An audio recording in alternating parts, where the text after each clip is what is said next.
ధర్మశాస్త్రంలోంచి మొదటి స్కందములోంచి మనము పితరుల గురించి చూస్తున్నాం. పితరుల పేర్లేంపి? అబ్రహాం, ఇస్సాకు, యాకోబులు. వారిలోంచి వచ్చిన జనము దేవుడు తన కొరకు ఏర్పరచుకున్నాడని చూసాం.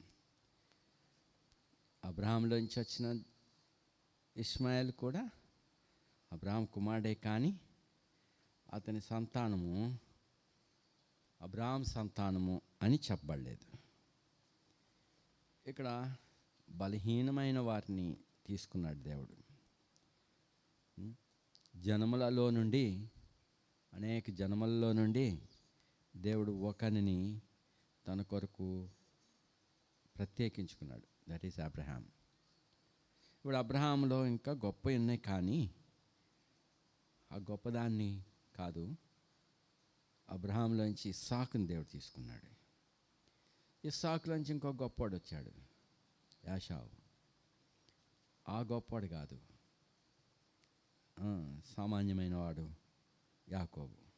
అతని సంతానం భూమి మీద గొప్పది కాదు, వాళ్ళు లెక్కకు తక్కువే.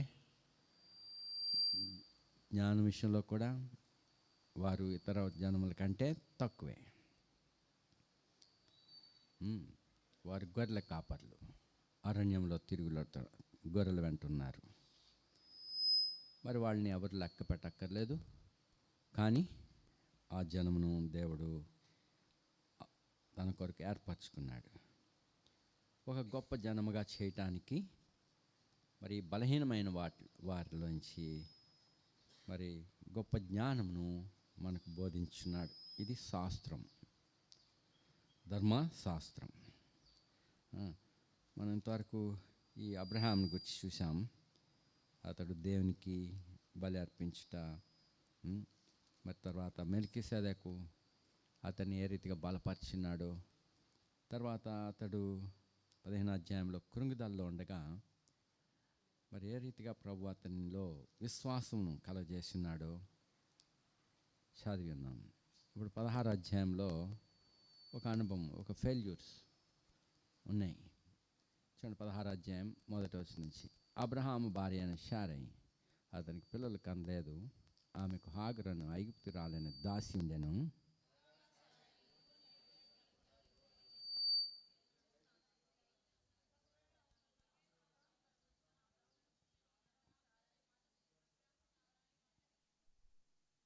కాబట్టి అబ్రహాం కనాన్ దేశంలో 10 ఏండ్లు కాపురం ఉన్న తర్వాత అబ్రహాం భార్య అయిన శారై తన దాసి అయిన ఆగరు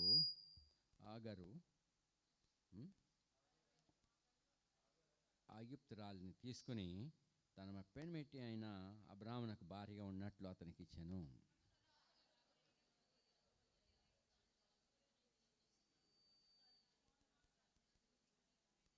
అప్పుడు శారై, నా ఉసురు నీకు తగులును, నేనే నా దాసిని నీకు కౌగడికి ఇచ్చిన తర్వాత తాను గర్భవతిని అయితేనని తెలుసుకున్నప్పుడు నేను దాని దృష్టికి నీచమైన దాన్ని అయితేని నాకును నీకును యెహోవా న్యాయం తీర్చునుగా. కానీ అబ్రహాముతో అనెను,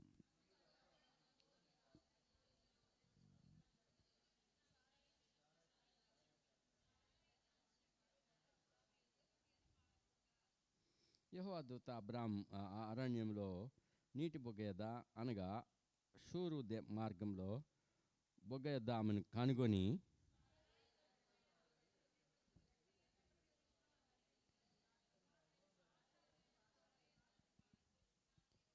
అప్పుడు యెహోవా దూత నీ యజమానురాలి యొద్దకు తిరిగి వెళ్ళి ఆమె చేతి కింద అణిగి ఉండమని దాంతో చెప్పాను.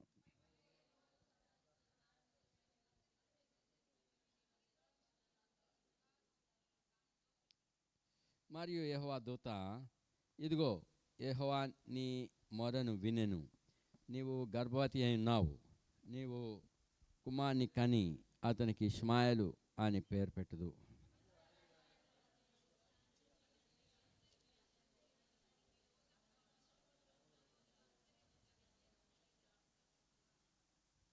అది చూచుచున్న దేవుడు నీవే అది చూచుచున్న దేవుడు నీవే అని పేరు తనతో మాట్లాడిన యెహోవాకు పెట్టెను. ఎలనగా నన్ను చూసిన వానిని నేను ఇక్కడ చూచితిని కదా అని అనుకున్నాను.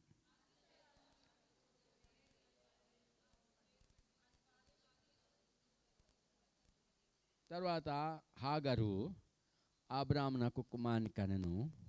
అబ్రాము హాగర్ను కనిన తన కుమారునికి ఇష్మాయేల్ అని పేరు పెట్టెను.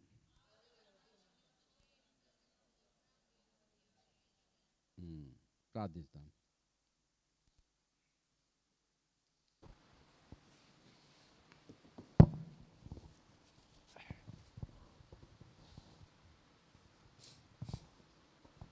నమ్మకమైన దేవా, సమయమున నీ వాక్యం ద్వారా మాతో మాట్లాడము. ఇంతవరకు మా కృప చూపుతూ వచ్చారు. మా ఆత్మ ప్రాణదేహములను మరొకసారి పరిశుద్ధపరచము. నీ ప్రియ పిల్లల కొరకు పరిశుద్ధమైన సంగతులు, పరిశుద్ధ గ్రంథాన్ని మా చేతిలో ఉంచావు. పరిశుద్ధమైన ఆత్మ ద్వారానే పరిశుద్ధ గ్రంథపు మాటలను మేము నీ పిల్లలకి ఇచ్చినట్లుగా మరొకసారి మమ్మల్ని కడుగుము, శుద్ధీకరించము. ఇప్పుడు యోగ్యమైనవి, అది శ్రేష్టమైన వాటిని మరి నూతనమైనగా మేము గ్రహించినట్లుగా మాకు సహాయం దయచేయమని, మాలో జీవం కలగచేయమని యేసు ప్రభువును వేడుకుంటున్నాం తండ్రి. ఆమేన్.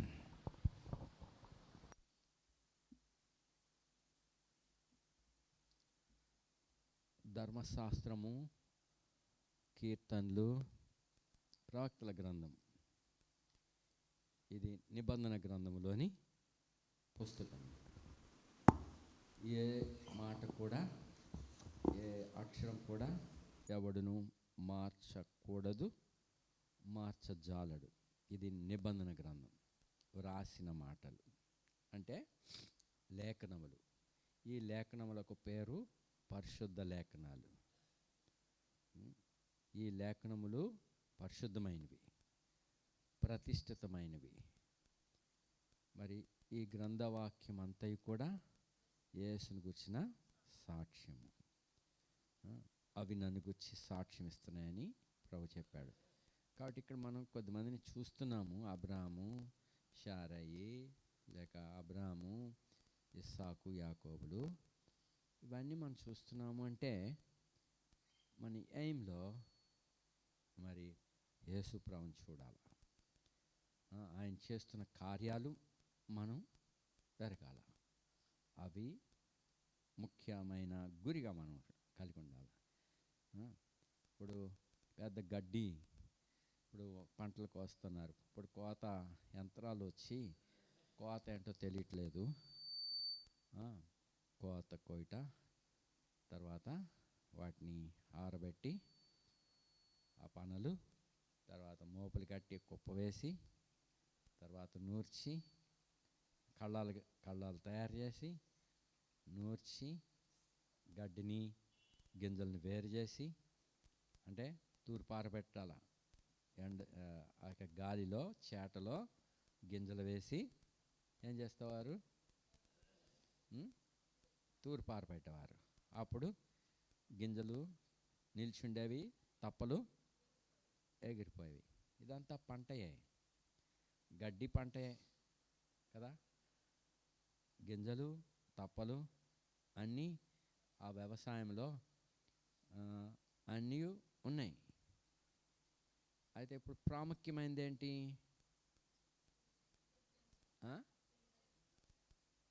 పంట గింజలు. ఆ గింజలు మెయిన్ కదా మనకి. అయితే దాన్ని ఏమేమి పట్టుకుని ఆ గింజలను చూపించినాయి? ఏమేమి పట్టుకుని ఉన్నాయి? గడ్డి, తప్పలు, దోగర అన్నీ కలిసి పెద్ద రాశిగా ఉంది. మరి అన్నిటినీ ఏం చేయాలా? చాటలో ఎత్తి ఎగరిపోయటం ద్వారా ఆ గింజల్ని మనం తీసుకుంటాం. రూతు కూడా ఆమె కోతకాలంలో నయముతో వచ్చారు వాళ్ళు తిరిగి. ఆ పిల్ల గుణవతి, సోమరిది కాదు. ఆమె మరి ఆ దేశానికి వచ్చాక అందరూ వాళ్ళని చూడటానికి వచ్చారు. ఆ అమ్మాయి వచ్చేసరికి పట్టణం అంతా కంగారు పడింది, అంటే అలజడి వచ్చింది, కొత్తదేదో వచ్చినట్టు లోపలికి. మరి అందరు చూడవచ్చారు. ఈమె నయమి కదా, ఆమెతో వచ్చిన ఈ పిల్ల ఎవరు, రూతు. ఓకే, మరి ఈ పిల్ల అరే అందరు చూశారు. తర్వాత 1-2 రోజుల్లో, అమ్మా నేను ఖాళీగా ఉన్నాను, మరి నువ్వు చెప్పావు కదా ధర్మశాస్త్రంలో విధవరాళ్ళు పరిగెరుకోవచ్చని, సో నేను పరిగెరుకుంటాను అని చెప్పి ఆమె పరిగెరటకై వెళ్ళింది. అయితే ఓ పొలంలో వెళ్ళట సంభవించింది. అది దేవుని కృప. ఆ పొలము ఎవరిది? బోయజ్ది.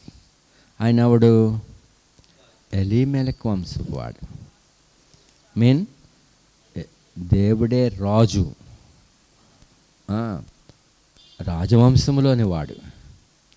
అతడు మిక్కిలి ఆస్తిపరుడు, బలవంతుడు. ఎన్ని బలాలు ఉన్నాయి ఆయనకి? ఎన్ని బలాలు ఉన్నాయి? బోయజ్ అంటే మైటీ మ్యాన్. ఏ విషయంలో మైటీనెస్? ఏ విషయంలో బలం ఆయనకి? చెప్పండి, చెప్పచ్చు, మీరు చెప్పేయచ్చు. ఆర్థిక బలం గలవాడు అంటే ఆస్తి. ఇంకేం బలం ఉంది? పేరు బలం ఉంది కదా. పేరు బలం ఎందుని బట్టి? ఎలీమెలెకు వంశం, పేరు బలం. ఇంకేం బలం ఉంది? పెద్దోడైనా కానీ శరీర బలం ఉన్నవాడు, మానసిక జ్ఞానం గలవాడు, భక్తి, దైవ భయం కలిగిన భక్తి గలవాడు. భక్తి బలం ఉన్నది, దైవ బలం. ఎందుకంటే యెహోవా మిమ్మల్ని ఆస్వాదించును అని వాళ్ళు దేవుని నామాన్ని ఉచ్చరించారు. ఆ పొలంలో పనివారు దైవభక్తి గలవాడు. సో ఎన్నెన్నో బలాలు కలిగిన వాడు. ఆ పొలంలోకి వెళ్ళేట తటస్థించింది. అయితే ఇప్పుడు ఆమె పరిగెడతా ఉంది. పర్మిషన్ తీసుకుంది. ఎవరిని? బాయ్స్ని కాదు, ఆ పనివారిలోని పెద్ద పనివాడు. పనివారి మీద నియమింపడిన మేనేజర్. పాలేరు అంటే బాగలేదు, పాలేరు అన్న మాట వాడుతున్నారు, కానీ పాలివాడు, యజమాని కష్టములో పాలివాడు, పెద్దవాడు. మరి ఇప్పుడు అతని పర్మిషన్ తీసుకుని, అయ్యా నేను కోత కోయవారి వెనక పరిగెరుకొచ్చిన పర్మిషన్ అడిగితే, అమ్మా ఏరుకో. సో అప్పుడు పరిగెరుకుంది. మరి కోతకు వచ్చిన కూలి వాళ్ళు కోస్తా ముందుకు పోతా ఉన్నారు, పనులు ఎత్తుకెళ్తా ఉన్నారు. ఈలోగా మరి మధ్యాహ్నం అయిపోయింది, పనివారు రెస్టింగ్ టైంకి వెళ్ళిపోతున్నారు. అయితే ఆమె అలసిపోకుండా ఏరుకుంటూనే ఉండేది. ఈలోకన బాయ్ వచ్చాడు. ఈ చిన్నది ఎవరు? సో నయమితో వచ్చిన రూత్ అనే మోయాబిరాలు. ఓ పిల్ల గురించి మంచి మాట అయిన పడింది. మరి ఆమెని ఆటంక పెట్టవద్దు, ఎవడు ఆమెను ముట్టుకోవద్దు. పిలిచి, అమ్మా ఇక్కడ పనివారు తోడిన యవనస్తులు తోడిన నీళ్ళు నువ్వు కూడా తాగొచ్చు కడవలయ్యి అని చెప్పి పనివారు రెస్ట్ తీసుకునే టైంలోనే వాళ్ళతో కూడా కూర్చుండి ఆమెకు కూడా కొన్ని పేలాలు ఇచ్చాడు. సో ఆమె పని చేస్తున్నవి, ఆమె విసుక్కోకుండా పని. సో ఆమె సాయంత్రానికి గడ్డితో ఉన్నటువంటి పరిగారాలు అంటే ఏం చేయాలా? గడ్డితో ఉన్న ఏముంటాయి గడ్డికి? గింజలు ఉంటాయి, వెన్నెలు ఉంటాయి. ఎంతో గడ్డి పోగేసింది. ఆ గడ్డికి ఏమున్నాయి? గింజలు ఉన్నాయి. ఆ గింజలన్నీ ఏం చేసింది? ఆ, బుట్టలోకి వేసుకుంటా గడ్డంతా ఏం చేస్తుంది? వదిలేస్తుంది అక్కడ. లేదు లేదు, ఈ గడ్డిలో ఉన్నాయి, ఇది కూడా ప్రాముఖ్యమే అని చెప్పి ఆమె సమకూర్చుకోలే. గడ్డి ప్రాముఖ్యమే, ఎందుకనగా గింజలు ఉన్నాయి కాబట్టి. ఆ గింజల్ని ఆమె సమకూర్చుకుంది. అవి ఎంతైనాయి? దాదాపు తూమెడేవల అయింది. చూసావా? మరి అలాగ పరిగెరుకుంటా ఉంది. పరిగెరుకొని ఇంటికి తీసుకెళ్ళింది కదా.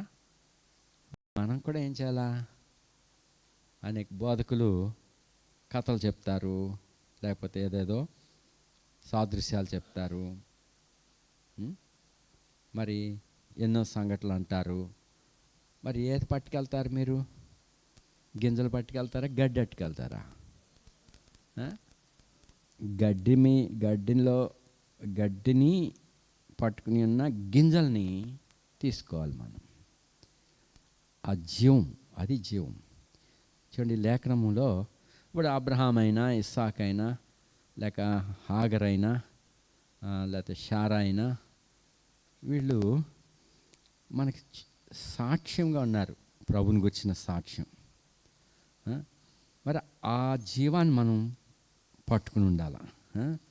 అంతేగాని మరి దేవుని వాక్యాన్ని ధ్యానిస్తున్నప్పుడు, లేక ధర్మశాస్త్రం ఈ గ్రంథం అంతటిని మనం ధ్యానిస్తున్నప్పుడు ఒక గురి మాత్రం మనలో ఉండాల. చూడు, యోహాను సువార్త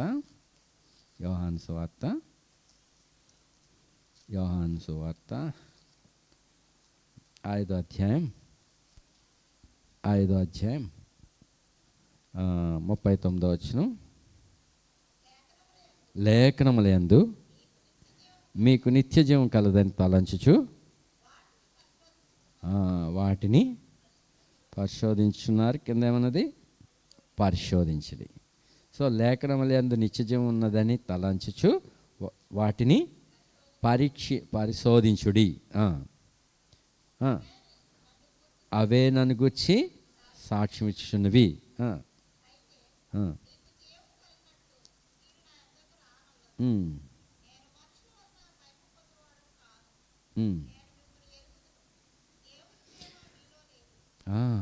సో వాళ్ళని ఎరుగును, యూదులే వీళ్ళు, అబ్రహాంలోంచి వచ్చిన వాళ్ళే. వాళ్ళు దేవుని మీద ప్రేమ లేదు, దేవుని వాక్యం మీద వాళ్ళకి ఇంట్రెస్ట్ లేదు. ఆయన చెప్తున్న మాటల మీద వాడికి ఆశ లేదు, చిరాకు వస్తుంది వాళ్ళకి. వాళ్ళు దాన్ని అంగీకరించట్లేదు. ప్రభు చెప్తున్న దాన్ని శాస్త్రుల బోధ వల్లే లేదు, వాళ్ళకి ఇన్సంపుగా లేదనుకుంటా. అందుకే వారు అంగీకరించట్లేదు. చూడు 43 కూడా.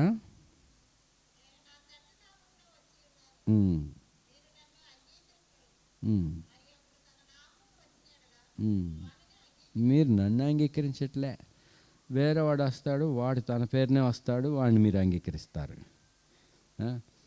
వేరే వాళ్ళని అయితే తండ్రి పంపిన అద్వితీయ కుమారుని వారు తృణీకరించారు. చూడు 44 కూడా.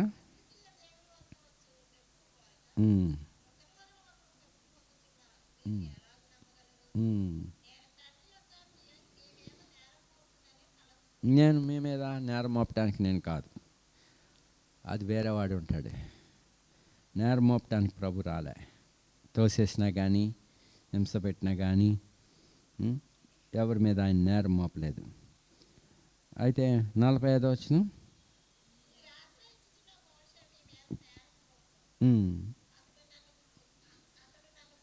అతడు నన్ను గూర్చి రాశాను గనుక. మోషే ఎవరిని గురించి రాశాడు? ప్రభుని గురించి రాసినాడు. మీరు మోషేని నమ్మితే నన్ను నమ్ముతారు.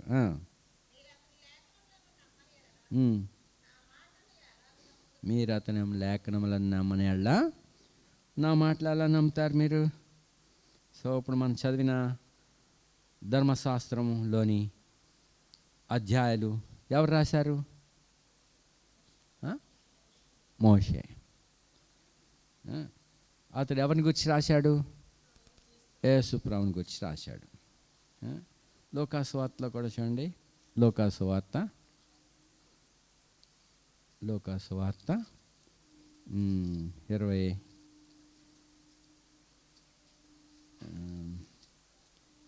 20 అంటే లాస్ట్ చాప్టర్లో 24 అధ్యాయం ఇక్కడ ఆయన జ్ఞాపకం చేస్తున్నాడు. 27వ వచనంలో 27 మోషేయు సమస్త ప్రవక్తలను మొదలుకొని నన్ను గూర్చిన వచ్చిన భావం వారికి. మోషేయు సమస్త ప్రవక్తలు మొదలుకొని లేఖనములన్నిటిలోనూ ఆయనను గూర్చిన వచ్చిన భావము ఎందులోంచి అని చెప్పాడు? మోషేయు ప్రవక్తలు లేఖనాల్లోంచి తన గూర్చిన భావమంతా తను వేరే తీసుకోలేదు. మనకు కూడా వేరే వాటి తట్టు పోకూడదు. లేఖనాలు ఏం చెప్తున్నాయో అక్కడ చూడాలి. లేఖనములందు నిత్యజీవం ఉన్నదని తలంచచ్చు వాటిని ధ్యానించుడి అన్నాడు. పరిశీలించండి అన్నాడు. అలాగే 44వ వచనంలో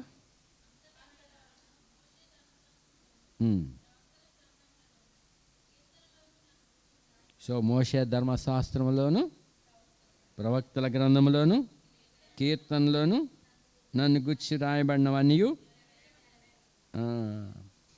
సో ఈ గ్రంథం అంతా ఎవరిని గురించి రాస్తున్నాయి? అందుకే మీరు చదువుతున్నాం, కానీ ఇందులోని భావము, ఇందులో ఎవరిని గురించి రాస్తున్నారో ఆ ఎయిమ్ మీరు తప్పకుండా ఉంటే అప్పుడు మీరు జీవాన్ని అనుభవిస్తారు. లేకపోతే గడ్డెట్టుకెళ్తారు. ఇంటికి గడ్డి మో పట్టుకెళ్తారు, దాంట్లో గింజలు ఉండవు.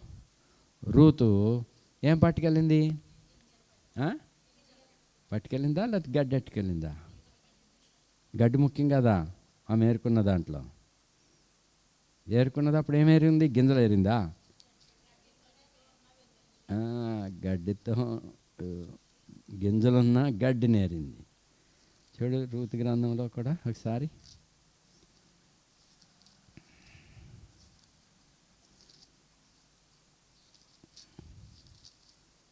రూతు గ్రంథం.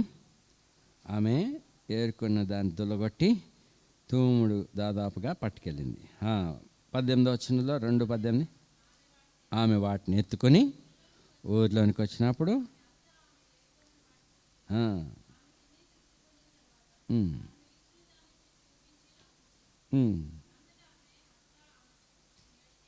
ఆమె అత్త ఆమెతో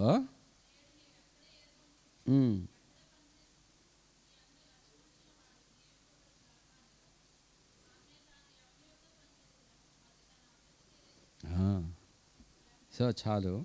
ఆమె ఎక్కడ ఏరుకుందో అజమాయిషి చేసింది. ఎక్కడి నుంచి ఎత్తుకొచ్చేసిందా, లేకపోతే ఎవడన్నా ఆమె మీద కన్నేసి అక్రమంగా సంబంధం పెట్టుకుంటాకి దొంగతనం చేసి ఆయనకి ఇచ్చిందేమో. ఆమె ఇంటి ఇంత గింజలు ఎలా పట్టుకొచ్చేసింది? సడన్గా ఎలా ఏరుకుంది? అజమాయిషి చేసింది. సో ఆమె మీద అనుమానం కాదు, కానీ ఆమె బాధ్యత అది అత్తకి. ఆమె అవనస్తురాలు కాబట్టి ఎవడన్నా ఇచ్చేసాడా, ఎవడన్నా ఆమె మీద మోహించి ఆమెను వశపరచుకోవటానికి గింజలు ఇచ్చేసాడా, లేకపోతే దొంగతనం చేసి ఆమెకి ఇచ్చేసారా, ఇది కూడా ఆమె పరిశీలించాలి. పిల్లలటిది కాదు. అయినప్పటికీ ఆమె ప్రశ్నించింది. ఈమె పనిచేసి సమకూర్చుకుంది. ఆ విధంగానే మరి మనం కూడా ఆత్మీయమైన సంగతులను లేఖనాల్లోంచి పట్టుకోవాలి. అదే గురి. అప్పుడు మీరు నిజముగా జీవాన్ని కలిగిన వారుగా ఉంటారు. లేకపోతే మీరు కూడా తప్పలాగా గింజలు లేని, లేక జీవం లేని గింజలు. జీవం లేని గింజలు ఏమనాలా? పొల్లు, పొట్టు, పొల్లు, ఇవి అభ్యంతరాలు వచ్చినప్పుడు వాటికి పరిశీలనలోనికి తేబడినప్పుడు అవి నిలుస్తాయా? నిలవు. మరి ప్రతిదాన్ని పరిశీలించాలి. రాసి పోగేశారు, పెద్ద రాసి. ఆ రాసి అంతా గింజలు కాదు, అందులో పొల్లు ఉంటుంది. మరి దాన్ని పరీక్షించాలంటే, వేరు చేయాలంటే ఏంటి? చేట కావాలి. చేటలో గింజలన్నిటినీ, పొల్లుని కలిపి ఎగరబోసినప్పుడు పొల్లు దూరంగా పోతుంది, గింజలు దగ్గర పడతాయి. మరి ఇవన్నీ చూచుట్లేదు. కొత్త తరం వచ్చేసింది, కోతకి వెళ్ళేవాళ్ళు లేరు, కోత చేసే పని లేదు. అలా కోయాలంటే ఎప్పటికూ కోతలు అవ్వవు. మరి రోడ్డు పక్కలన్నీ గత వారంలో మేము ప్రయాణిస్తూ ఉంటే రోడ్డు ప్రక్కల కొంచెమే దారి కారు వెళ్ళటానికి ఉంటుంది. మరి దారి పొడిగిని రోడ్స్ మీద ధాన్యపు రాశులు, గింజలు పోగుపెట్టేశారు. మరి ఈ రోజున మేము చూస్తూ ఉంటే అన్నిటినీ బస్తాల్లో మూటలు కుట్టేసి మరి పేర్చేసి ఉన్నాయి, ఇంకా రవాణా అవ్వలేదు. ఇవన్నీ ఎలాగైపోతున్నాయి? కోత కోసారా, నూర్పు నూర్చారా, చేట పట్టుకుని తూర్పారు పెట్టారా, ఇవన్నీ ఎలాగైపోయినాయి? మిషన్ పని అయిపోయింది. అందుకే ఈ పాత సంగతులు తెలియట్లేదు చాలామందికి. ఒక పిల్లోడు జర్మనీ నుంచి వచ్చాడు, ఎఫ్రాయిం వాళ్ళ ఇంటి పక్కోడు, అటు చిన్నవాడు. ఎంత ఉంటాడంటే ఇలా ఉన్నాడు, విన్సెంట్లా ఉన్నాడు. ఏంటి, వాడు పొలంలో తీసుకెళ్ళాక వాడు భూమిలోంచి ఆ నీళ్లు సబ్మర్సిబుల్ పంప్ ద్వారా నీళ్లు పైకి పోస్తుంది. ఏంటి, మీకు నీళ్లు భూమిలోంచి వస్తాయా? దానికి మోటార్ కనపడతలేదు, ఏదో పెద్ద లావు పైపు నీళ్లు పోస్తుంది. దాన్ని చూశాడు. వాడు అడుగుతున్నాడు, మీకు నీళ్లు భూమిలోంచి వస్తాయా? ఎలా వస్తాయి ఇవి? మీకు భూమిలోంచి వస్తాయి. మరి మీకు ఎలా వస్తారా అని అడిగాడట. మాకు గోడలోంచి వస్తాయి అన్నాడు నీళ్ళు. మరి ఇప్పుడు తరం అలా ఉంది. ఎలా ఉంది? నీళ్ళు గోడలోంచి వస్తున్నాయి, లేకపోతే భూమిలోంచి వస్తున్నాయి. సో ఒకటి మరి పూర్వం నీళ్లు చేదుట, కాలువల్లో నీళ్లు వచ్చుట, పొలాల్లో నీటి కట్టుట, మరి ఇంజన్ల ద్వారా, మోటార్ ద్వారా ఎంతంత ప్రయాసపడేవారు. ఇప్పుడు కొత్త తరానికి అసలు మోటార్ ఎక్కడ ఉందో కనపడతలేదు, ఇంకా మోటార్ ఆన్ చేసే పనే లేదు. ఇప్పుడు మన ఇంట్లో కూడా అలాగే చేస్తున్నాం. ఈ గత విబిఎస్కి ఏమంటారు, ఇరిగేషన్ మినిస్టర్గా బ్రదర్ రొక్కాల యోహాన్ పెట్టాం.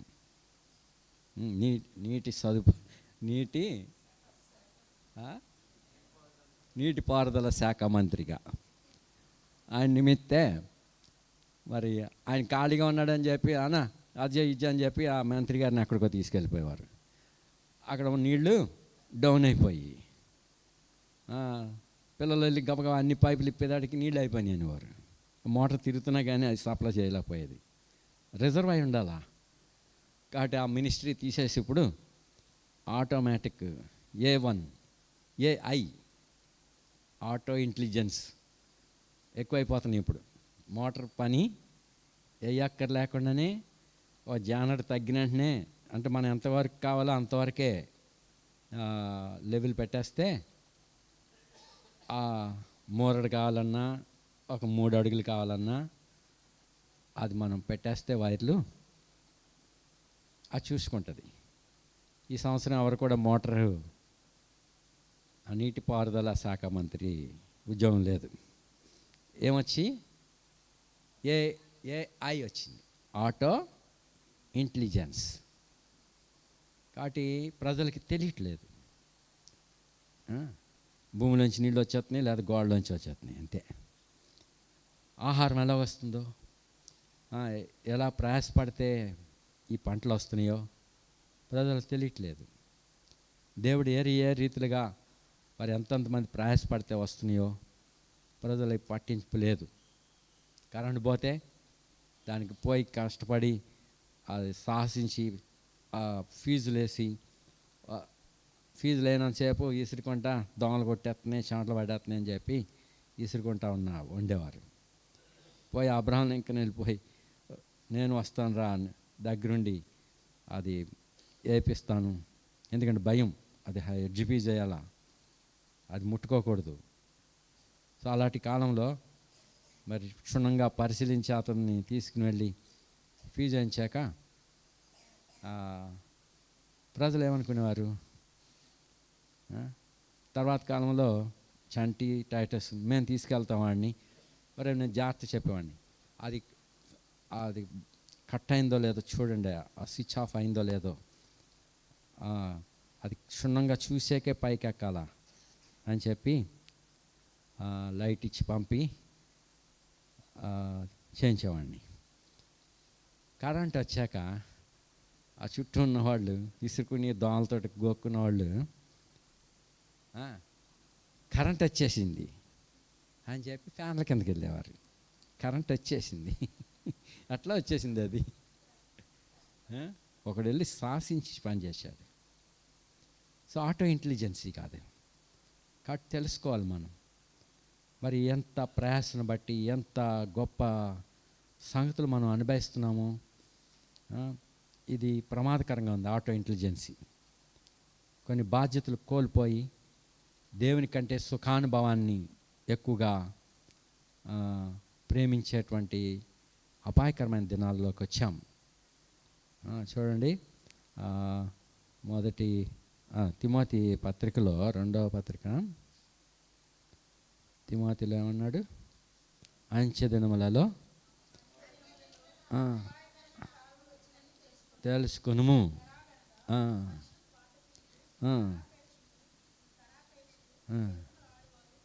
ఇవన్నీ వచ్చేసినాయి, వాళ్ళని ఏమనకూడదు ఇంకా.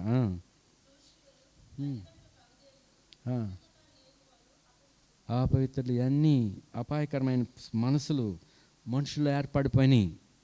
స్వార్థం, ధనాపేక్ష, బెంకంలాట, అహంకారం, దూషణ, తల్లిదండ్రులకు అవిధేయత, కృతజ్ఞత లేనితనం, ఇంకా అపవిత్రులు. సో వాళ్ళు ముట్టుకుంటేనే ప్రమాదం, వాళ్ళు ముట్టుకుంటేనే మనకు అంటుపోతాయి తెగుళ్ళు. అపవిత్రులు, ఇంకా అనురాగరహితులు, వాళ్ళని సరదాగా ఒక మాట అని ఒక అనురాగంగా మాట్లాడటం కానీ వాళ్ళ ద్వారా ప్రేమ అనుభవించడం కానీ ఉండదు. ఇంకా వాళ్ళతో ఏం మాట్లాడినా, మంచి హెచ్చరిక ఇచ్చినా స్వీకరించరు వాళ్ళు. మా మంచికి చెప్తున్నారు అనుకోరు వాళ్ళు. మా ఇలా కాదు అలాగా అని చెప్తే కూడా పట్టించుకోరు, వాళ్ళు అనుకున్నది రైట్ అనుకుంటారు. అనురాగరహితులు, ఇంకా అలాంటి వాళ్ళు అతి ద్వేషులు, ఇంకా అలాంటి వాళ్ళు అపవాదికులు, నింద వేస్తూ ఉంటారు. ఇంకా అజితేంద్రియులు, క్రూరులు, సజ్జన ద్వేషులు, ద్రోహులు, మూర్ఖులు, గర్వాంధులు. ఇది ఆటో ఇంటెలిజెన్సీ, ఇది కూడా అపాయమే. కాబట్టి ఇవన్నీ తెలియకపోతే మరి ఆ గోడలోంచి వచ్చినట్టుగా, భూమిలోంచి వచ్చేసినట్టుగా, కరెంట్ వచ్చేసింది అన్నట్టుగా ఉంటుంది. అయితే ప్రభు ఎంత మన కొరకు ఈ లేఖనాలు మనకిచ్చాడు. ఈ లేఖనాలు మన యొద్దకు రావటానికి ఎంత మందిని దేవుడు ఉపయోగించుకున్నాడు. దేవుడు ఏ రీతిలుగా ఆయన ప్రత్యేకించుకుని మనకు బుద్ధి నేర్పిస్తున్నాడు, ఇది ఎరగాలి మనం. మన ప్రభువైన యేసుక్రీస్తు మన కొరకు ఈ రక్షణ తీసుకురావటానికి ఎటువంటి రీతిగా తక్కువగా చేయబడ్డాడు, ఆశ్చర్యకరమైన కార్యాలు చేశాడు. తక్కువగా అయ్యి మనం ఎంత తక్కువరమో కాబట్టి, ఎంత అల్పులమో కాబట్టి మనలో కార్యం చేయటానికి, సున్నితంగా మరీ సూక్ష్మంగా మనలో కార్యం చేయటానికి ఇన్ని గొప్ప సంగతులు మనకి ఇవ్వటానికి ఆయన తక్కువగా చేయబడి వచ్చాడు. కాబట్టి మనం ఆయన ఎరగాల, అప్పుడు ఆయన జీవాన్ని మనం అనుభవిస్తాం. ఇప్పుడు ఆది కాండంలో మనం భాగంలోకి వద్దాం. ఇప్పుడు అబ్రహాము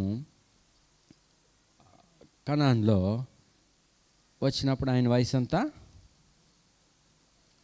కనాన్కి వచ్చినప్పుడు చెప్పరే,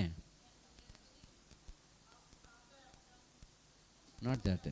అబ్రాము కనాన్ దేశం నాకు వచ్చినప్పుడు అబ్రాము వయసు నో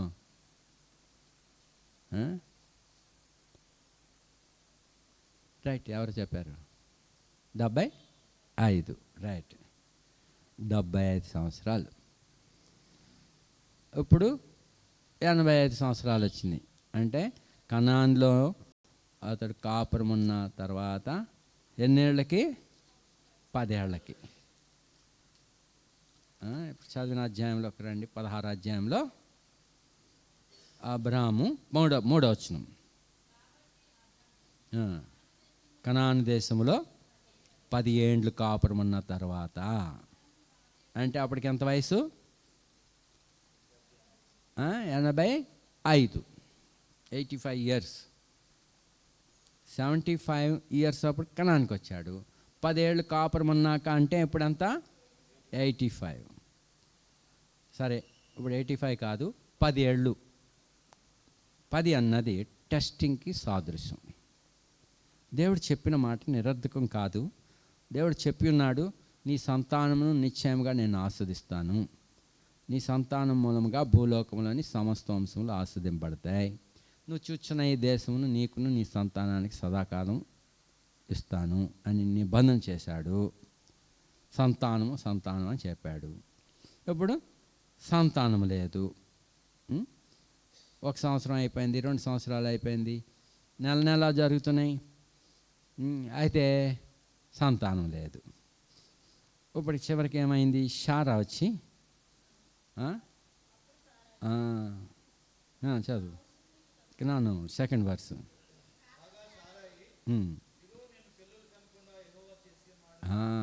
పిల్లలు నాకు ఈ దేవుడు ఇలేదు, యెహోవా చేశాడు. ఇప్పుడు నాకు పిల్లలు కావాలంటే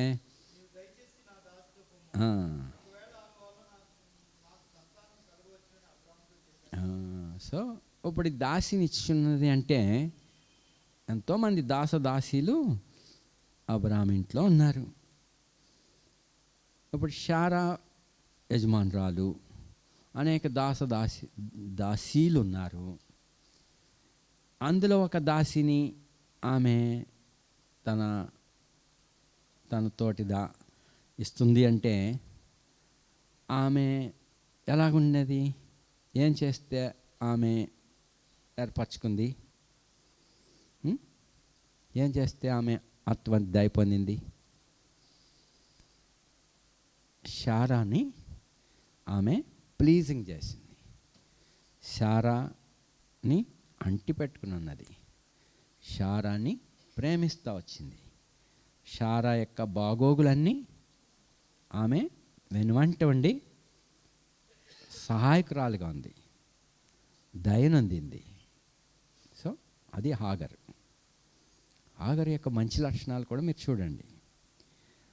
హాగరు అటువంటి స్థానంలోకి తీసుకురాబడిందంటే ఆమె సాక్ష్యము, ఆమె యొక్క మనసు, ఆమె ఎటువంటి విధేయత కలగదో, ఎటువంటి దీనురాలుగా ఉందో, ఆ మనసును బట్టే అబ్రాహాము యొక్క కౌగటికి శారా రికమెండ్ చేసింది.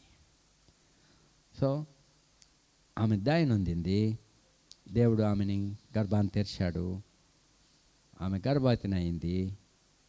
ఇమీడియట్గా ఇంకో బుద్ధి వచ్చేసింది. ఆ టైమ్స్లో మరి ఆమెకి మార్నింగ్ సిక్నెస్ అంటే ఏగుళ్ళు వచ్చినాయి. ఏగుళ్ళు ఏముంటుంది? ఇప్పుడు గడ్డిని పట్టుకుంటున్నాను, గడ్డి పట్టుకెళ్ళకండి, గడ్డి మాటలు చెప్తున్నాను. ఏగుళ్ళు వచ్చినాయి ఆవిడకి. ఆ ఏగుళ్ళు ఏమవుతుంది? వాంతులు వస్తూ ఉంటాయి. వాంతులు వచ్చినప్పుడు ఆమె గర్భవతి అయిందని అందరికీ అర్థమవుతుంది. ఇంట్లో షారా కూడా హ్యాపీ అయిపోయింది. అందరికీ సంతోషం, అబ్రాహాంకి బిడ్డ పుడతారు అని సంతోషం వచ్చింది.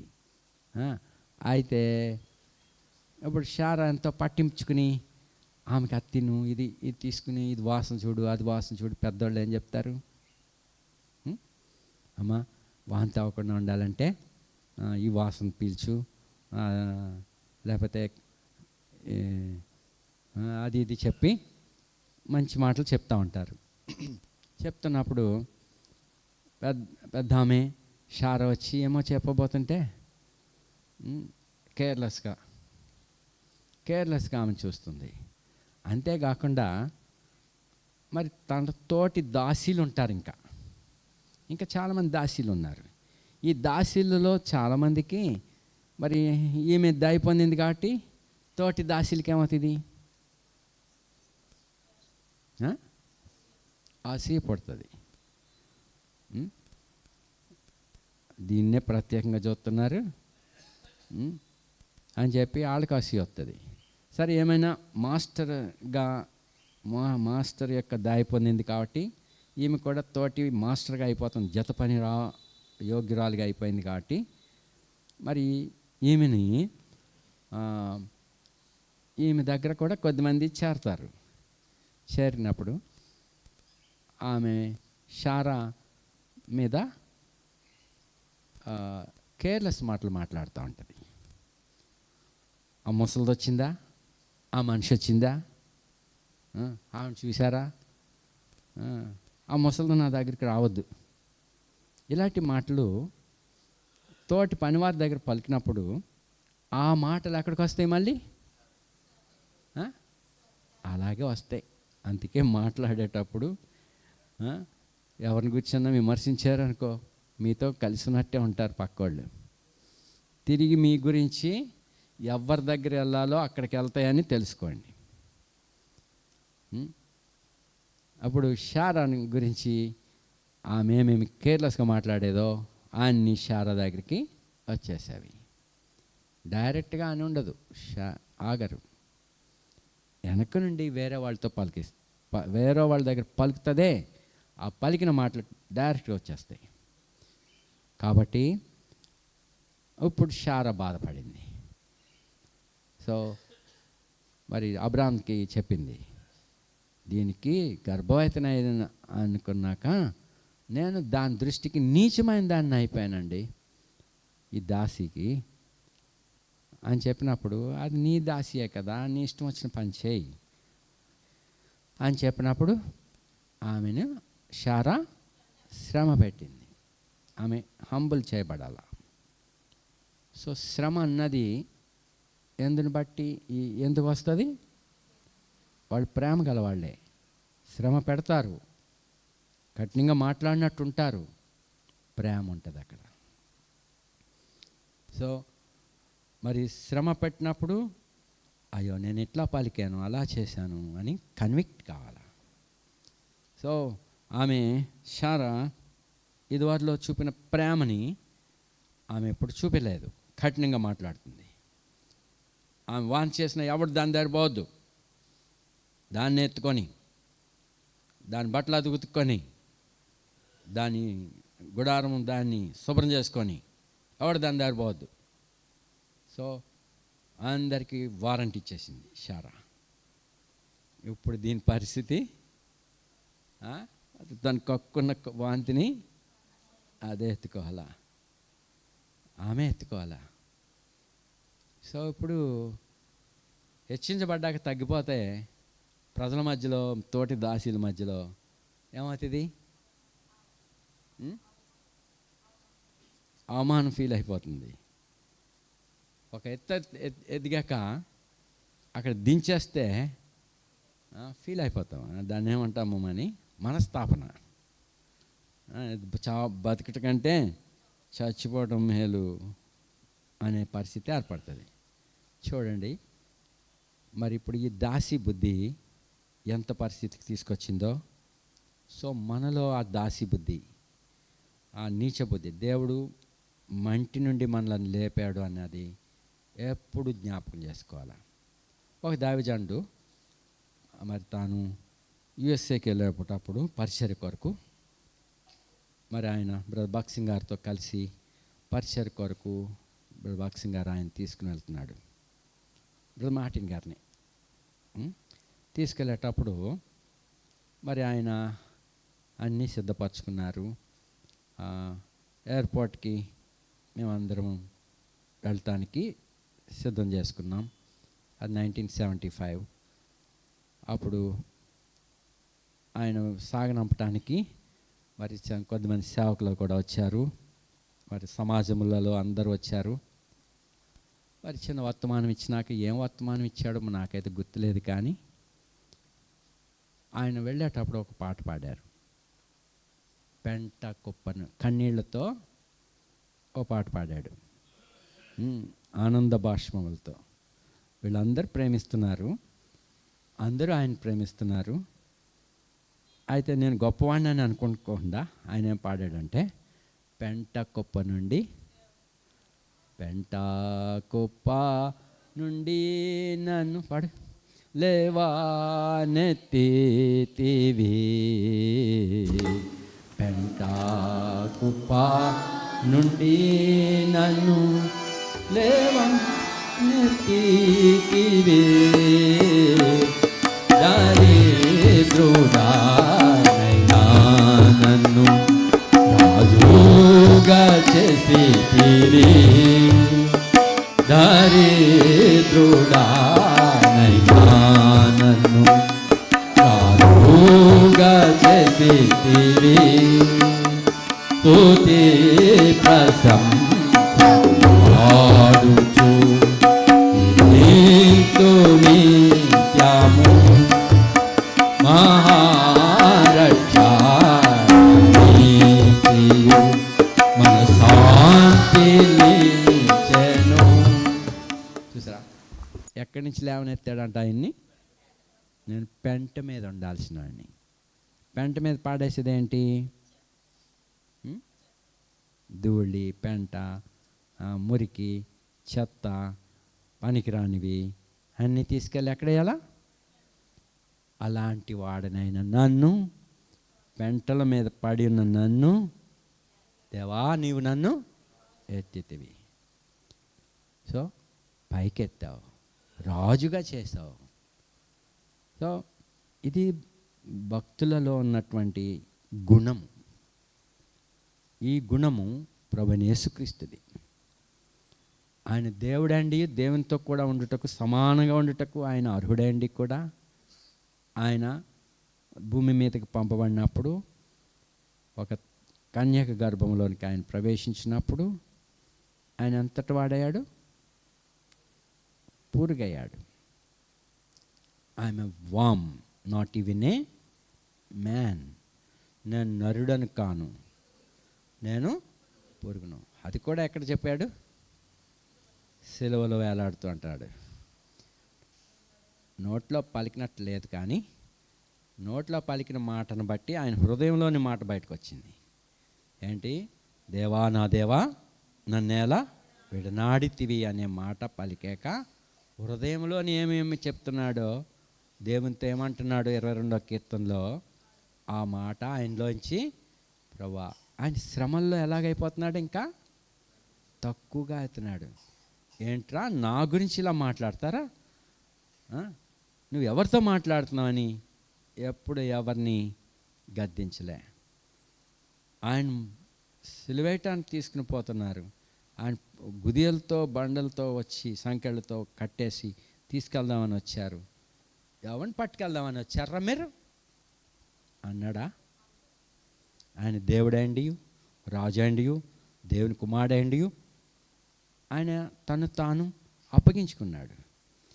ఆయన మరి ఏ రీతిగా తగ్గించుకుని వచ్చాడో దేవునితో కూడా సమానంగా ఉండే భాగ్యం ఆయనకుంది. దేవుని మహిమను కలిగిన వాడు, దూతలందరూ ఆయన ఎదుటి సాగిలి పడాల్సిన వాడు, దేవుని అద్వితీయ కుమారుడు, దేవుని పోలినవాడు. అనేక కుమారులు దేవదూతలు ఉన్నారు, అందరు దేవుని కుమారులే. అందరిలో అతి సౌందర్యవంతుడు, దేవుని యొక్క మనసుకు సమానంగా ఉన్నట్టువాడు, దేవుని యొక్క సారూప్యనకు సమానంగా ఉన్నట్టు వాడు, దేవుడు ప్రేమించున్న అద్వితీయ కుమారుడు. అటువంటి కుమారుడిని భూలోకమునకు పంపినప్పుడు ఆయన పురుగుగా తల్లి గర్భంలోనికి వచ్చాడు, ఒక శిశువుగా మరి వచ్చాడు. ఆయన బాలుడుగా, యౌవనస్తుడుగా, చివరికి మానవత్వాన్ని బట్టి ఎంతటి వాళ్ళైనా మరి బాధ పెట్టినప్పుడు, మానసికంగా బాధ పెట్టినప్పుడు మాటలు పలుకుతారు. మరి ఎంతటైనా ఏదో మాట అంటారు. కర్రలేనోడిని, పొలాలకు వెళ్ళే వాళ్ళని సామెత చెప్తారు. ఏమని? చేతిలో కర్ర లేకుండా పొలం ఎందుకు వెళ్తున్నావురా అనే మాట నేను విన్నాను. పెద్దవాళ్ళు ఎవరితో ఒక యవనస్తుడితో అంటున్నాడు. ఎక్కడికి వెళ్తున్నావు బాయ్ అని అడిగాడు. పొద్దున్నే పొలం వెళ్ళి వస్తాను, గట్లు కన్నం, పీతలకు అన్నం వేసేసినేమో చూసి వస్తానని. మరి వెళ్తున్నావు, చేతిలో కర్ర ఎదురా అన్నాడు. కర్ర ఎక్కడో పెట్టేశారు. అప్పుడు ఆయన అన్న మాట నాకు గుర్తొస్తుంది. కర్ర లేని వాడిని గోరికరిసిందంట. గోరికరితిదా? కరోదు. చేతిలో ఆయుధం ఉండాలిరా. అప్పుడు ఏ పామైనా, ఏదన్నా పురుగైనా, నక్కైనా లేదా కుక్కైనా హాని చేస్తుందేమో కూడా చేతిలో ఆయుధం అంటే అవి భయపడతాయిరా అన్నాడు. సరే, నా తలంపు ఇక్కడ, గొర్రె కరవదు, కానీ దాని బాధ కలిగినప్పుడు అదైనా కొంచెం పొడవటానికి చూస్తుంది. ఓ దినాన్ని సాలెం ప్రేయర్ హౌస్లో నేను, జోన్ అన్న, ఇంకా యవనస్తులు అందరూ ఉన్నాం. రోజు పాలు డ్యూటీ నాదే. అయితే మధ్యాహ్నం టీ కోసం పాలు పక్కన పెడితే రోజు ఏ టైంలో పిల్లి వచ్చేదో కానీ ఆ మెష్లో ఇంత సందుంటే అది వచ్చి రోజు తాగేసేది. అది పాలు లేవు, ఎలా పోయినాయో మాకు తెలియదు.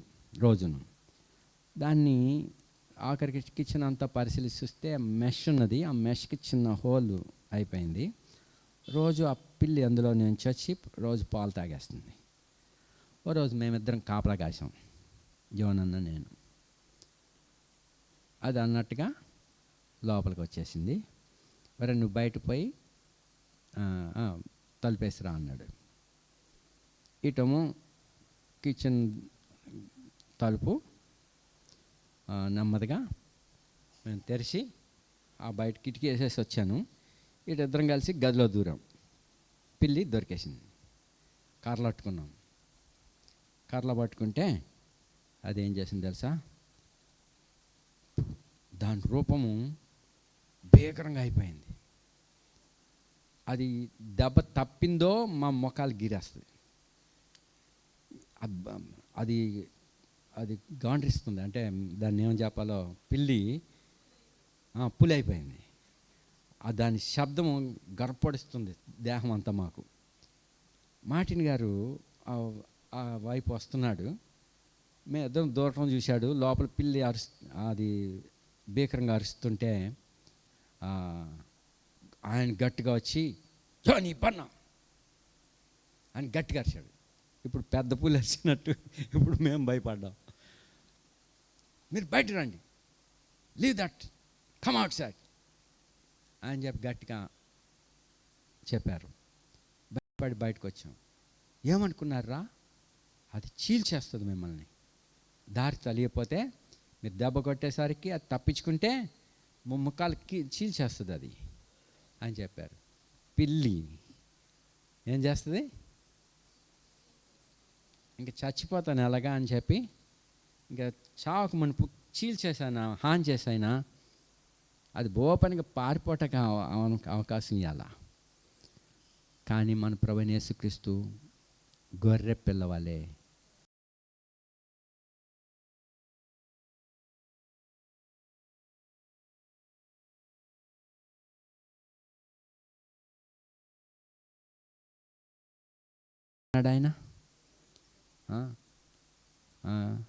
ఆయన మనందరి కొరకు తక్కువగా చేయబడ్డాడు. ఆయన యజమానుడు అయ్యుండి తాను విధేయత నేర్చుకున్నాడు, శ్రమలు పడి విధేయత నేర్చుకున్నాడు, ఆయన తక్కువగా చేయబడ్డాడు. మరి అది మనం నేర్చుకోవాలి. ఇప్పుడు హాగరు దయ పొందిందే, కానీ స్వభావం దాసి బుద్ధి ఆమెలోనికి వచ్చింది. ఆమె హెచ్చించుకుంది, యజమానురాల మీద రూలింగ్ చేయటం మొదలుపెట్టింది, యజమానురాల్ని కమాండ్ చేస్తుంది. సో అది ఏ బుద్ధి? భూమి భరింపలేని సంగతి అది. సామెతల గ్రంథం 30 అధ్యాయంలో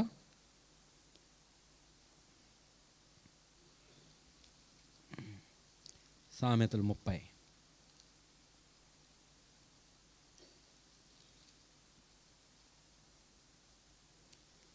అధ్యాయం 21 వచనం 21. భూమిని వణికించినవి 3 కలవు, 3 భూమిని వణికిస్తాయి, ఇంకోటి యాడ్ అయింది 4 ఉంటాయి. 3 వణికిస్తాయి, 3 కూడా వణికించడం కూడా అంతేకాదు, అది కూడా భూమి మోయలేందే. 4వది యాడ్ అయింది. ఏంటంట 3? అవేవనగా రాజరుకునకు వచ్చిన దాసుడు, కడుపు నిండా అన్నం కలిగిన. సో రాజరికానికి వచ్చిన దాసుడు దేవుని కుమారుడు, ధనవంతుడైండి. ఆయన మన నిమిత్తం దారిద్రుడు ఆయన, అంతేగాని ఆయన ధనవంతుడు. మనల్ని ధనవంతులుగా చేయటానికి ఆయన తక్కువగా చేయబడ్డాడు, కానీ పెంట కుప్ప నుంచి కాదు. ఆయన పెంట కుప్ప మీదకి వచ్చి పెంట మీద ఉన్నటువంటి మనల్ని ఎత్తుతక ఆయన దిగొచ్చాడు, అంతేగాని ఆయన భాగ్యవంతుడు, ఆయన దేవుని కుమారుడు. అయితే మనం ఎలాంటి వాళ్ళం అంటే రాజరికానికి తీసుకురాబడ్డాం. మనం ఎప్పుడు కూడా మరి రాజులుగా తీసుకురాబడతాం. ప్రభు చెప్పాడు, మరి మనలను ప్రేమించి మన పాపాల నుంచి విడిపించి మనలను మన దేవునికి రాజులుగాను యాజకులుగా చేయటకు వచ్చాడు ఆయన. కాబట్టి మనం ఎప్పుడు దీనిగానే ఉండాలా. ఇక్కడ చూడు, రాజరికమునకు వచ్చిన దాసుడు ఏం చేస్తాడట? భూమిని వణికిస్తాడు. అది భూమి మోయలేని సంగతి. సో దాసబుద్ధి మనం విడిచిపెట్టాలా. తర్వాత కడుపు నిండా అన్నం కలిగిన, ఒకప్పుడు తిండి లేదు, ఇప్పుడేమో సమృద్ధిగా వచ్చాక ఆడబెట్టు, ఇదేంటి అని తోసేయటం. సో ఎంత ప్రయాసతో ప్రేమతో తల్లి కానీ తండ్రి కానీ మీకు ఆహారం ఇస్తూ ఉంటే నిర్లక్ష్యం పెట్టుకోకూడదు. ఒకప్పుడు ఏ స్థితిలో ఉండామో, ఎట్టి ఆహారం లేమి ఉండిందో ఆ దినాలు జ్ఞాపకం చేసుకోండి. ఇప్పుడు సమృద్ధి కలిగిందా? దేవుని స్తుతించు. అవును, ఒకప్పుడు ఆహారం లేని పరిస్థితులు ఉన్నాయి, ఇప్పుడు దేవుడు మమ్మల్ని ఆస్వాదించాడు, కృతజ్ఞులుగా ఉండాలి. కలిగి ఉన్నాము కాబట్టి తృణీకరించే బుద్ధి అది కూడా భూమి మోయలేంది, భూమిని వణికించేదే. మనం ఆత్మీయంగా ఏ విధంగా తీసుకురాబడుతున్నామో, ఏ విధంగా ఉన్నతమైన సంగతులు మనం అనుభవిస్తున్నామో, వీటి గురించి కృతజ్ఞత లేని వారుగా ఉంటే మనం కూడా మూర్ఖులమే. తర్వాత ఇంకోటి వణికిచ్చేది, కంటకు రాలేయండి. ఇప్పుడు ఆఖరి అలాగే అయిపోయింది. దాని పెళ్ళి అవ్వలే, పెళ్ళి కాలేదు ఆఖరికి. అయితే ఇప్పుడు పెళ్ళి అయింది. అదేం చేసింది? చదువు, యజమానురాలికి హక్కుదారులు అంట. సో హాగర్ ఆ స్థానానికి వచ్చేసరికి మరి అది భరించలేని సంగతి. ఆ ఇంట్లో ఉండటానికి వీలు లేదు. ఆమె ఆ ఇంట ఆ బుద్ధి అబ్రహాం ఇంట్లో ఉండటానికి తగింది కాదు. సో మరి ఆత్మీయమైన ఇంటిలో ఉండటానికి మరి అబ్రహాం వంటి మనసు కలిగి ఉండాలి. అబ్రహాము సంతాన స్వభావం కలిగి ఉండాలి. సో మరి ఈ గుణాలు ఏదైనా మనలో ఉంటే మనం దేవునితో ఉండటానికి, ఆయన రాజ్యంలో ఆయనతో కలిసి తోట వారసులుగా ఉండటానికి తగం. ఇప్పుడు హాగరు ఎంత స్థితిలోనికి తీసుకురాబడింది, ఎంత ఘనతలోనికి తీసుకురాబడింది. అనేక దాసదాసీల మధ్య అనేక మంది ప్రజల మధ్య ఆమె అబ్రహాం యొక్క కౌగటికి తీసుకురాబడిందంటే ఎంత దీనురాలే ఉండాలి. అబ్రహాం అలాంటి వాడు, శారా అలాంటిది. కానీ దీని బుద్ధి ఎప్పుడైతే అలాగొచ్చిందో ఆ ఇంట ఆమెకి భరించలేక ఆమె దీనురాలుగా చేయబట్టడానికి శ్రమ పెట్టబడింది. శ్రమ ఎందుకు ఇచ్చారు అంటే దీనత చేయబట్టడానికి, దీనురాలుగా చేయబట్టడానికే శ్రమ. అందులో ప్రేమ ఉన్నది. ఎప్పుడైతే దీనతకు వస్తారో అప్పుడు మళ్ళీ ప్రేమ వస్తుంది. సో దేవుని కుమారుడు తాను దేవుని కుమారుడు తాను పొందిన శ్రమల వలన విధేయత నేర్చుకున్నాడు. దావీదు రాజవంశం వాడే. అతడు కూడా నేను శ్రమల పాలై దీనుణ్ణైతిని, నేను శ్రమ కలగక మునుపు త్రోవ విడిచితిని, ఇప్పుడు నేను ఏం చేస్తున్నాను. 119. ఇది అబ్రహాం సంతాన స్వభావం. అప్పుడప్పుడు మనకు కూడా దాసి బుద్ధి వస్తూ ఉంటుంది. నిజమే, మనం కూడా అతిశయిస్తాము, గర్విస్తాము, మర్చిపోతాము దేవుడు ఎట్టి రీతిగా మనల్ని పైకెత్తుతున్నాడో, ఎట్టి రీతిగా సుఖంలోనికి దేవుడు మనల్ని తీసుకొస్తున్నాడో. ఎందుకంటే ఈ దినాల్లో కొన్ని సౌఖ్యాలు మనం అనుభవిస్తున్నాం కదా, ఘనతను అనుభవిస్తున్నాం. కృతజ్ఞత కలిగి ఉండాలి. మరి ఒకప్పుడు నేల మీద ఉండేవాళ్ళం, గుడిసెల్లో ఉండేవాళ్ళం. ఇప్పుడు ఎక్కడ ఉన్నారు మీరు? ప్యాలెస్. ఒకప్పుడు ఈ ఊరు రావటానికి సైకిలే రాదు, ఇప్పుడు ఎక్కడైనా ఏ ఊరిలో అయినా కార్లు వెళ్తున్నాయి. మన రోడ్లో ఎన్నెన్నో కార్లు వెళ్తున్నాయి. అనేక మంది కార్లు కలిగి ఉన్నారు, అనేక మంది వాహనాలు కలిగి ఉన్నారు, అనేక మంది టెలిఫోన్స్ కలిగి ఉన్నారు. ఎన్నెన్నో సౌఖ్యాలు మనం అనుభవిస్తూ ఉన్నాం. అయితే ఎన్నడూ కూడా గర్వం ఎక్కువగా ఉన్నది, అహంభావం ఎక్కువ ఉన్నది, విధేయత లేదు, కృతజ్ఞత లేదు, మరి జ్ఞాపకం చేసుకుంటలేదు మనం ఎట్టి వారము. మరి అది అపాయకరం. అయితే దావీదు గొప్పవాడే, రాజవంశం వాడే, ఎన్నో యోగ్యతలు ఆయనలో ఉన్నాయి. ఆయనను అతడు ఏం నేర్చుకున్నాడు? శ్రమ. ఎన్నో వచనం? 67. శ్రమ కలగక మునుపు నేను త్రోవ విడిచితిని, ఇప్పుడు నేను నీ వాక్యమును అనుసరించి 71 కూడా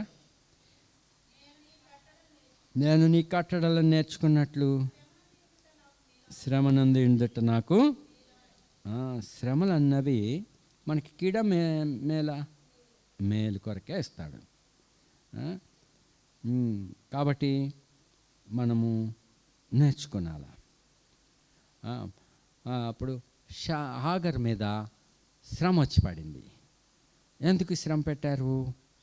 వాళ్ళు కఠినాత్మలు కారు, దేవుని మనసు వారిలో ఉన్నది. వాళ్ళు శ్రమ పెట్టినప్పుడు, గట్టిగా గద్దించినప్పుడు, హేతు లేకుండా తిట్టినప్పుడు, హేతు లేనట్టు ఉంటుంది, కారణం లేకుండా తిట్టినట్టు ఉంటుంది. అందులో ప్రేమ ఉన్నది. అందులో ఆ మాట గద్దింపు విధేయతలోనికి వచ్చినప్పుడు, విధేయతకు తీసుకుని వస్తానికి, మృదువుగా తీసుకురావటానికి. రోకలి పోటు అంటారు కదా. మీరెవరు రోకలు కొట్టారా? VBSలో ఏమైనా కొట్టారా? దంచమంటే దంచట్లేదు, మిక్సీకి వెళ్ళిపోతున్నారు. ఏదైనా పిండి చేయమన్నప్పుడు, దంచమన్నప్పుడు దంచితే ఉద్దేశం ఏమి? అది పిండి కావాలని. అలాగే మరి మనము పిండిగా చేయబడాల, మెత్తని పిండిగా, మృదువుగా. ఇది పరలోక జ్ఞానం, దేవుని జ్ఞానము, పైనుండి వచ్చే జ్ఞానం. అలాంటి మృదువైంది. యాకోబు పత్రికలో చూడండి,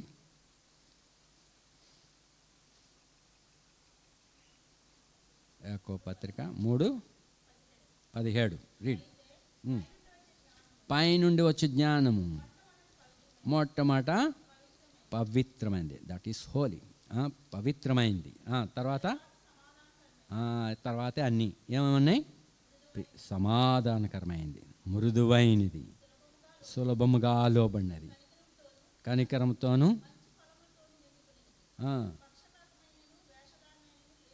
అది పైనుండి వచ్చే జ్ఞానం.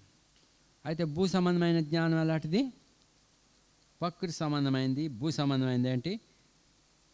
14 వచనం.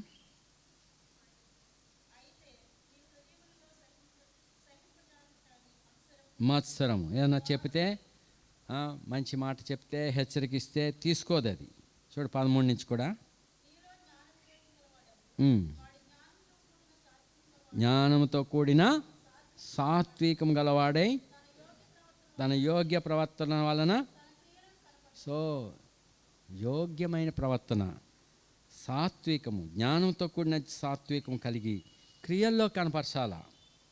అయితే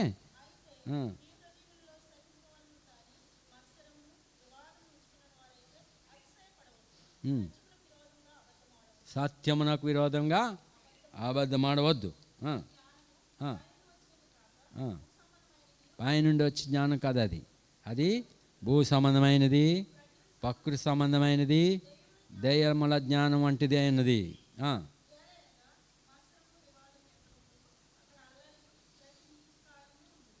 అబ్రహాం ఇంట్లో మరి ఇప్పుడు జగడం లేచిందంటే ఆ ఇంట్లో ఉండటానికి ఇల్లేదు. సో ఆమె ఎప్పుడు పారిపోయింది. ఎవరు ఆమె దగ్గర పోనివ్వలేదు, ఎవరు ఆమెతో మాట్లాడనివ్వలేదు. షారా చెప్పేసింది, ఎవరు ఆమె దగ్గర పోవద్దు, ఆమె వాంతి ఆమె ఎత్తుకోవాలా, ఆమె బట్టలు ఆమె ఉతుక్కోవాలా, ఎవరు దాంతో మాట్లాడొద్దు అని ఆజ్ఞాపించేసరికి ఇంకా ఆమె పక్షంగా మాట్లాడే వాళ్ళు లేరు. మార్టిన్ గారి ఇంట్లో డేవిడ్ అంత తప్పు చేస్తే మార్టిన్ గారు ఆజ్ఞాపించాడు, వాడితో ఎవడు మాట్లాడొద్దు, వాడికి ఏ పని అప్పచెప్పొద్దు. చాలా స్ట్రాంగ్గా గద్దించి ఆయన్ని మూలతోసేశారు, కఠినంగా శిక్షించాడు. సో ఆ టైమ్స్లో ఆయన అన్నం కూడా తినేవాడు కాదు. మరి అలా డిసిప్లిన్ చేయబడ్డారు కుమారుడేండి. సో వాళ్ళు సాక్ష్యం ఇస్తారు ఎట్టి రీతిగా వారు డిసిప్లిన్ చేయబడ్డారు. అలా అని చెప్పినప్పుడు మా నాన్న ఇలాటోడు అలాటోడు అని వాళ్ళు ఎప్పుడు పలకలేదు. సో వాళ్ళు రాజకుమారులు. అది రాజబుద్ధి. నీచ బుద్ధి, మత్సరము, వివాదము, అల్లరి, లేకపోతే హ్యూమన్ రైట్స్, లేక ఈ లాలు ఏమంటారు, ఎలా కోర్టు లాలు, ఇవన్నీ వాదాలు, వివాదాలు, పోలీస్ స్టేషన్లు, ఇవన్నీ భూ సంబంధమైన జ్ఞానం.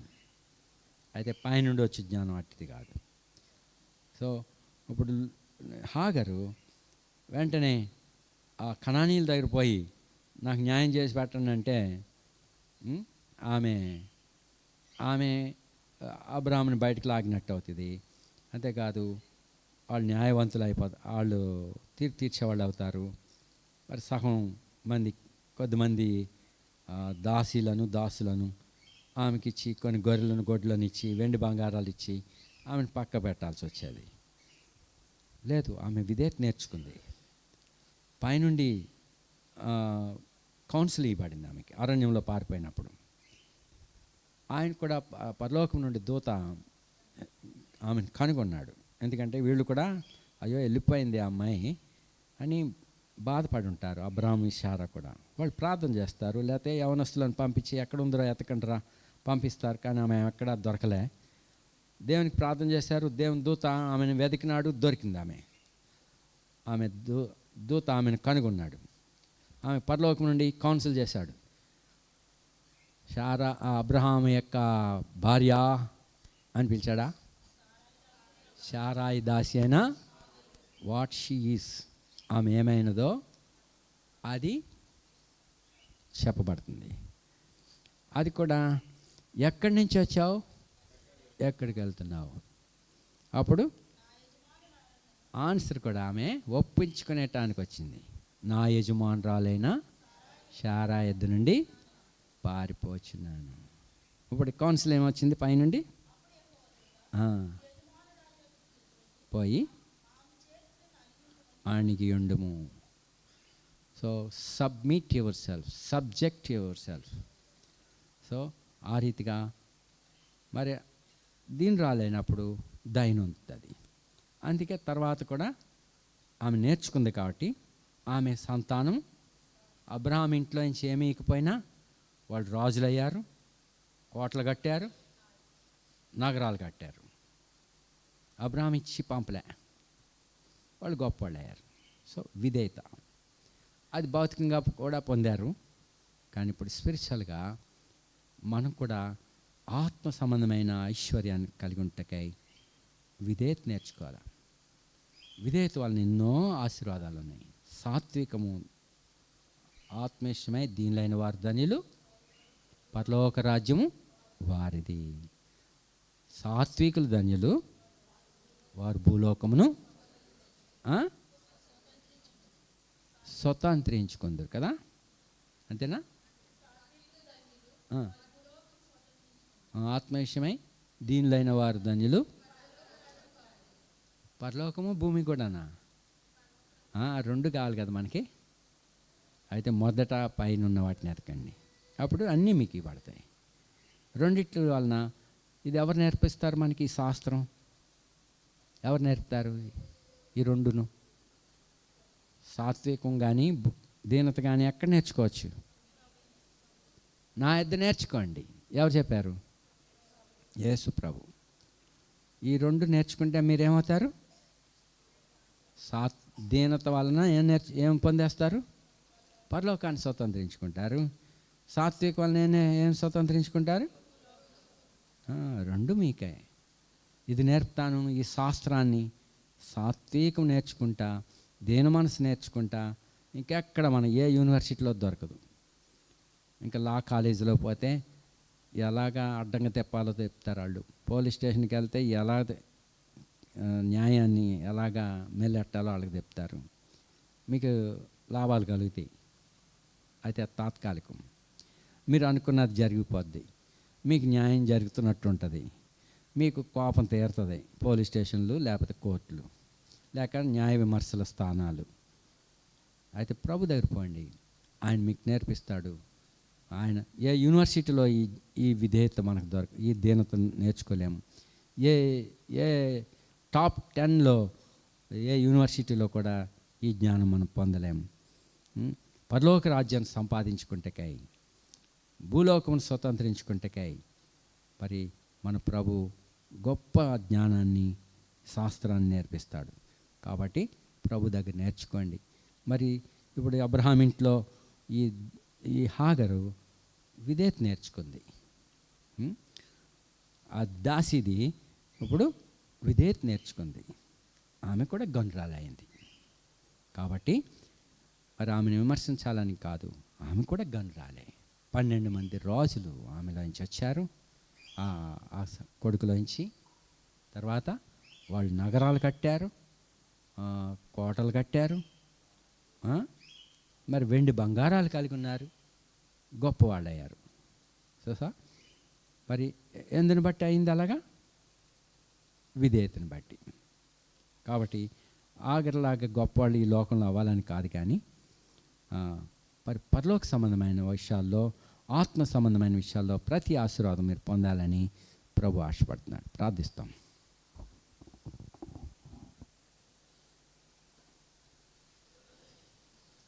నమ్మకమైన దేవా, కృపగల తండ్రి, ఈ సమయంలో మాకు అనుగ్రహించిన లేఖనాలన్నిటి కొరకు వందనాలు. ఈ ధర్మశాస్త్రము ఎవరిని గురించి సాక్ష్యం ఇస్తుందో ఆయన నెరుగునట్లుగా మా కన్నులు తెరవము. ఆ క్రీస్తు యేసు మనసు మాకును దయచేయము. గర్వము నుండి, అతిశయం నుండి ప్రభా మాకు విడిపించి మీ జ్ఞానం మాకిమ్ము. మాట్లాడవలసినప్పుడు మాట్లాడటకు, కోపపడవలసినప్పుడు కోపపట్టకు, సహించాల్సి వచ్చినప్పుడు సహించటకు, భరించటకు, గద్దించటకు, విధేయత చూపించుటకు, మౌనంగా ఉంటకు, ప్రభా రోషం కలిగి ఉంటకు, భరించుటకు, ఇవన్నీ విధములైన జ్ఞానం నీ యొద్దనే మాకు నేర్పించము. మాట్లాడవలసినప్పుడు మౌనంగా ఉండుట మాకు జరుగుతుంది కాదు ప్రభు. మాట్లాడవలసినప్పుడు మాట్లాడటకు మాకు సహాయం దయచేయము. భరించవలసి వచ్చినప్పుడు భరించటకు మాకు సహాయపడము. మరి గద్దించుటకు సమయం వచ్చినప్పుడు గద్దించుటకు సహాయపడము. ఈ విధంగా క్రీస్తు యేసు యొక్క మనసు, జ్ఞానము మాకిమ్ము ప్రభా. మీరు కలిగిన కోపం మాకు దయచేయము. మీరు కలిగిన సాత్వికం మాకు దయచేయము. మీరు కలిగిన దీన మనసు మాకు నేర్పించము దేవా. ఇక్కడ కూడి వచ్చిన వారందరూ నిన్ను చూచుచు నీ మనసు కలిగి ఉంటకు సహాయపడము. ఆత్మ సంబంధమైన ఇజ్రాయెల్గా, మరి అబ్రహాము, ఇస్సాకు, యాకోబుల యొక్క సంతానంగా, మరియు నీ యొక్క ఏర్పరచుకున్న చోజన్ జనరేషన్లో నీ బిడ్డలందరినీ స్థిరపరచము ప్రభు. మీరు ఆశ్రయించి సిద్ధపరచండి. సమయంలో సత్యవతి కొరకు ప్రార్థిస్తున్నాం, ఆమెకి సంపూర్ణంగా స్వస్థపరచండి. మరి ఆ వామిటింగ్ సెన్సేషన్ కూడా తీసివేసి నార్మల్ హెల్దీ కండిషన్లోనికి తీసుకురాబడినట్లు ఆమెకు సహాయపడండి. కీడు నుండి కాపాడారు, వందనాలు. ఆమె కొరకు ప్రార్థించటకు, నీ బిడ్డలకు కూడా పరామర్శించటకు వారు వెళ్ళినప్పుడు తోడే ఉండండి. నేను మీరే సహాయపడుతున్నాను, నీకు అప్పగిస్తున్నాను. ఇంకా నీ పిల్లలు బయటకు వెళ్ళినప్పుడు వచ్చినప్పుడు కాపాడుతుండండి. సంపూర్ణమైన ఆరోగ్యములతో నింపండి. దీన మనసు దయచేయము ప్రభా. నీ తేజస్సు, నీ మహిమని నీ బిడ్డల మీద ప్రకాశం చేయమని